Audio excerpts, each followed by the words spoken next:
schmokas. Well, the ADP employment report just came out. It is the precursor of the data that we expect to get on Friday, which is the official Bureau of Labor Statistics employment report. And wow, this ADP report was a shocker. Now look, I actually really like the ADP report because I think it is much more accurate than the government's version. I think the government's version has a lot of manipulation in it, from seasonal adjustments and potentially bureaucratic influences that we don't know all the details to. That's not to say the private report doesn't have any bias either, but I think it's important to look at both reports and mostly look at what were markets expecting and what did we actually get. And then look at the details.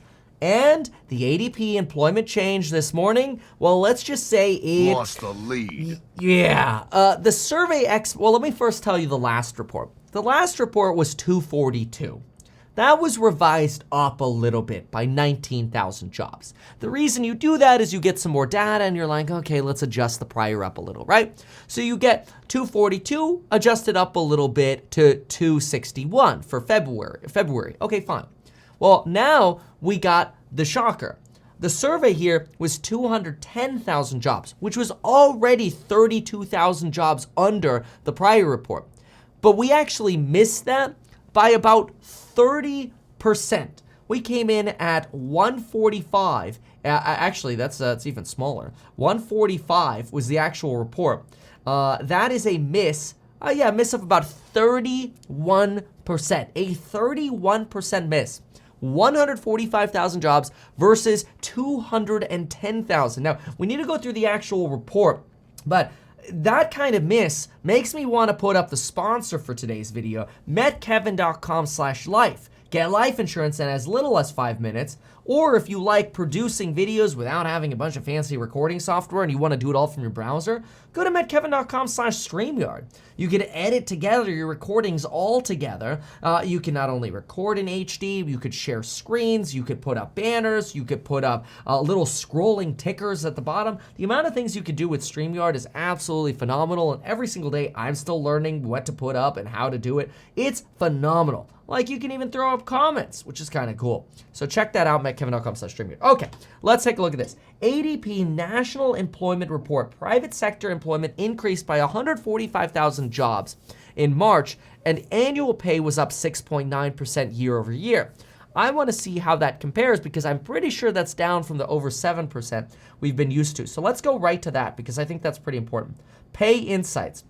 Here we go. Okay, yep, 7.2% was the jobs gain or wage gain in February. That fell to 6.9% for job stayers.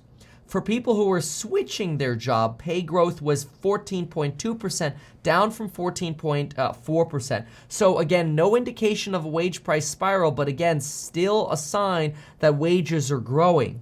Here's the median change and where you're seeing the highest wage gains. This is also not a shocker. 9.6% for leisure and hospitality. Services, 6.9 for other. Education, 7.2. Business services, 6.4. And these are year over year numbers. So those are still pretty high, right? Absolutely still too high. But let's go ahead and see if we can compare these to the prior month, just so we could get a little bit of a look and see where we're potentially getting some of the softening. This is the report that was released Feb 1. I need the early March report. Okay, we'll get the early March report. Let's go ahead and look at Feb. So here's Feb just to compare. This was the Feb report, which would be the January. Actually better. It gives us even more of a comparison window. So look at this. Leisure and hospitality was 10.1. Now it's 9.6. Okay, that's good. You've got education, 7.2, same at 7.2. Professional business services, 6.9, now at 6.4, good. Financial activities, now 6.8, and it was 7.4. Information was 6.6, now it's 6.3. And trade and utilities was 7.5, now it's 7%. So you're definitely seeing that pay growth slowing. It's still high year over year, and you're seeing the month over month numbers inflecting.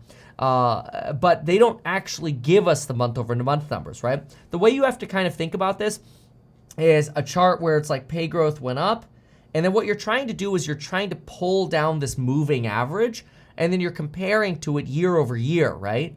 And when this starts going down, it takes a year for you to actually kind of start seeing that pull down. So it's like you're pulling down on a 12-month moving average, so you're not expecting to see very, very quick declines.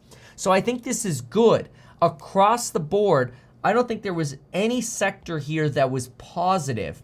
The only sector that was flat compared to January was education. And again, that's year over year on your moving average that you're trying to yoink down, right? So in my opinion, that's actually a good thing. So again, this is the ADP report from March. I want to go through as well the projections for Friday for the employment report. That'll be released at 5:30 a.m. I'll be traveling on Friday, so I will be streaming it live. As usual, we'll be streaming it via StreamYard, so shout out to StreamYard, mettkevin.com/StreamYard. But what I really want you to think about is the fact that the jobs report is very important, because the one thing that reminds us of the 1970s is a wage price spiral, as well as unanchored inflation expectations. I guess that's two things instead of one thing. But this jobs report is a consistent, in my opinion, with a softening economy. Now, I want to show you what ChatGPT has to say about our JOLTS report from yesterday as well. Now, that I think is actually really interesting. So prepare for the JOLTS report in just a moment. And the ChatGPT response to the JOLTS report, put together not by me, but actually put together by a Goldman Sachs analyst. You ready for this? All right. So first, let's hit this number right here. So this right here is our change in private employment. Where are we seeing job losses? Well, we're seeing job losses, which we'll do with a pink color here, in manufacturing, financial activities, professional and business services. Where are we seeing the bulk of the gains? Leisure and hospitality. And you are seeing some mining and construction, which these are some surprises that we're seeing construction, for example, still booming. That could be because of some of the government stimulus into the Inflation Reduction Act or the Jobs Act, or the CHIPS Act rather, not the Jobs Act. Let's see here. We'll get some more details here. I like looking at this detail here. Change in establishment by size. It seems like the large, wow, this is actually really surprising. It seems like large establishments aren't actually the ones getting as many jobs. It's actually smaller. The smallest are the ones where the job gains are, medium and small. That's surprising. You're really seeing the larger medium and the larger have barely job gains or potentially negative. That is very surprising that the smaller ones are reporting the job gains. And let's look at regionally. The South is losing the most jobs, as well as the West. Wow, that's actually really surprising as well, because I thought like Florida was supposed to still be killing it. But South Atlantic, East and Central, this would be like your North Carolinas, West, South, Central, I'm assuming that would be like Oklahoma, Texas.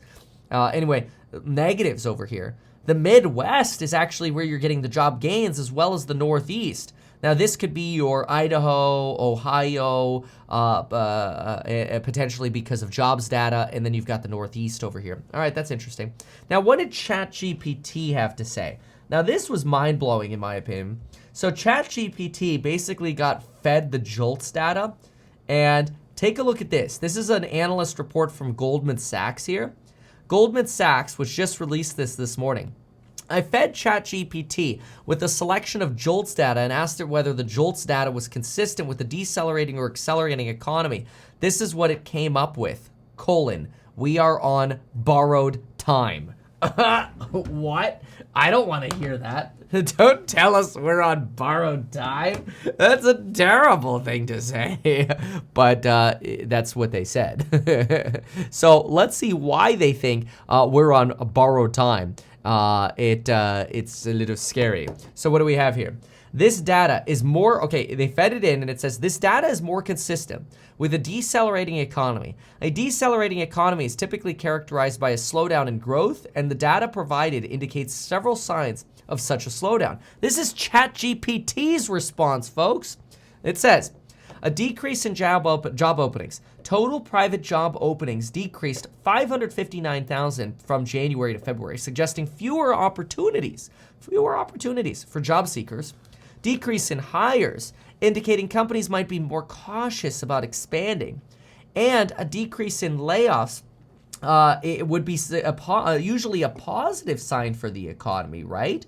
However, when combined with the decrease in job openings and hirings, it could suggest that companies are more hesitant to let employees go due to the uncertainty of finding new hires in a potentially slowing economy. Womp, womp, womp. ChatGPT suggesting, maybe the Fed is doing a little bit of too much over-tightening. So, with that said, make sure you come back to the Friday jobs data report. But this ADP report suggests slowing wage inflation, no wage price spiral.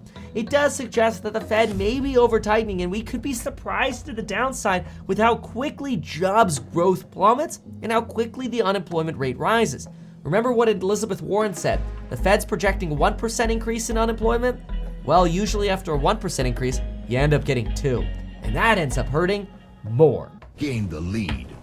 Ah, wrong button. Lost the lead.